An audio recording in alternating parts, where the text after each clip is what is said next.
Hello बच्चों, आज हम लोग 5 किंगडम क्लासिफिकेशन को समझने का कोशिश करेंगे। ठीक है, तो क्लासिफिकेशन क्या है? Classification is a method of arranging and grouping of organism in various division is called classification। तो जितने सारे लिविंग ऑर्गेनिज्म एज पर हम लोग को पता है, उन लिविंग ऑर्गेनिज्म को एक सर्टेन कैटेगरी में हम लोग जब डिवाइड करेंगे तो उसको हम लोग बोलेंगे क्लासिफिकेशन। तो अचानक से समझ लो ये क्लासिफिकेशन का क्या ज़रूरत है। एकदम सीधे भाषा में समझने का कोशिश करें तो समझ लो स्कूल का जो लाइब्रेरी है और library of any other place. तो स्कूल में जो लाइब्रेरी होता है उसमें क्या maths book, geography book, literature book, story book सब इकट्ठे रखा हुआ रहता है? No, not really like that. वहाँ पे वो डिस्ट्रीब्यूटेड रहता है सेक्शन वाइज। ये मैथ का पोर्शन है, यहाँ पे जितने सारे बुक्स मिलेंगे मैथ्स के मिलेंगे फ्रॉम 1 to 12। और फिर समझ लो और एक अलमारी या एक रैक रहता है जहाँ पे साइंस का, उसमें फिजिक्स, केमिस्ट्री, बायो उसको डिस्ट्रीब्यूट करके रखा हुआ रहता है। तो हमारे लिए इजी रहता है उस सर्टेन पोर्शन या रैक से उस बुक को निकाल लेने के लिए। नहीं तो अगर सारे बुक्स इकट्ठे रखे हुए रहते, it will be difficult for us to identify कि कहाँ लिटरेचर का बुक मिलेगा, कहाँ ज्योग्राफी का बुक मिलेगा, कहाँ साइंस में से फिजिक्स, केमिस्ट्री, बायो, मैथ या कंप्यूटर का बुक मिलेगा। ठीक सेम प्रोसीड्यूर में हम लोग को जितने सारे लिविंग ऑर्गेनिज्म का अभी तक नॉलेज है, उस सारे ऑर्गेनिजम्स को हम लोग एक सर्टेन कैटेगरी में डिवाइड करते हैं कुछ सिमिलैरिटी के बेसिस पे के ऊपर डिपेंड करके।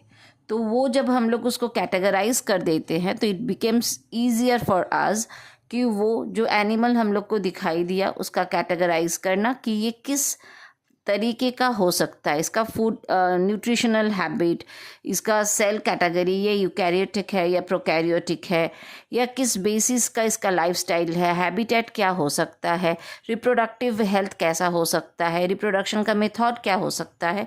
ये सारा हम लोग को एक ओवरऑल आइडिया उस किंगडम के बारे में या उस क्लासिफिकेशन को जब हम लोग देखते हैं, it gets easier for us to understand about that specific organism.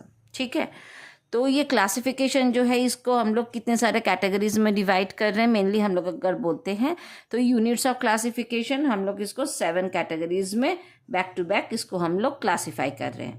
पहला आता है kingdom, next phylum.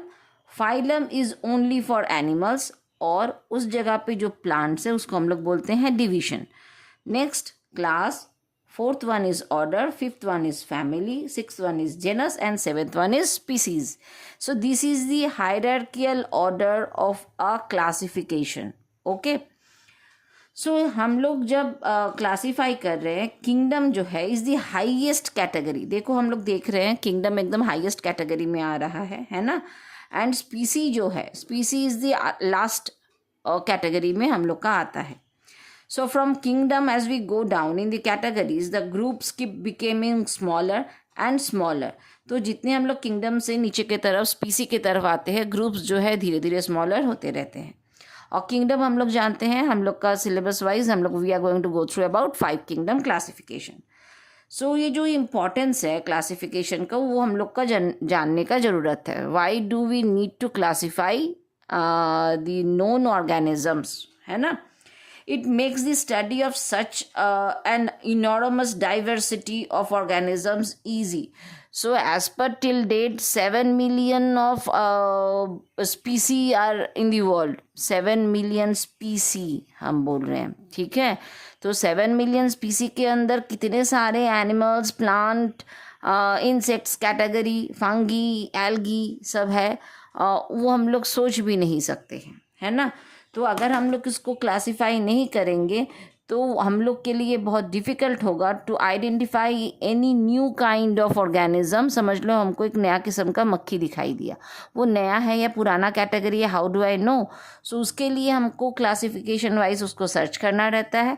Then we can able to know कि मेरे को जो मक्खी या जो एनिमल मिला है या जो इंसेक्ट मिला है वो कोई न्यू स्पीसी को बिलोंग कर रहा है और it is representing the previous स्पीसी जो हम लोग को ऑलरेडी मिल चुका होगा। It helps to understand understand the placement of various life form at a glance. तो जैसे ही हम लोग समझ लो 5 किंगडम क्लासिफिकेशन को जब हम लोग कर रहे हैं, किंगडम एनिमेलिया, एनिमेलिया ऐसे ही दिमाग में आता है, this is the category of animals. और किंगडम प्लांटेई मतलब कैटेगरी ऑफ प्लांट में चले जाते हैं। ओवरऑल बेसिक कॉन्सेप्ट दिमाग में तुरंत आ जाता है।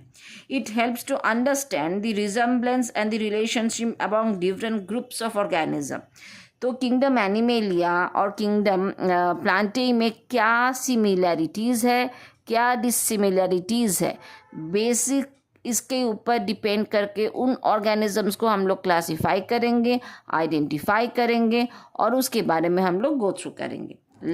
Last but not the least, it serves as a base for the development of other biological sciences.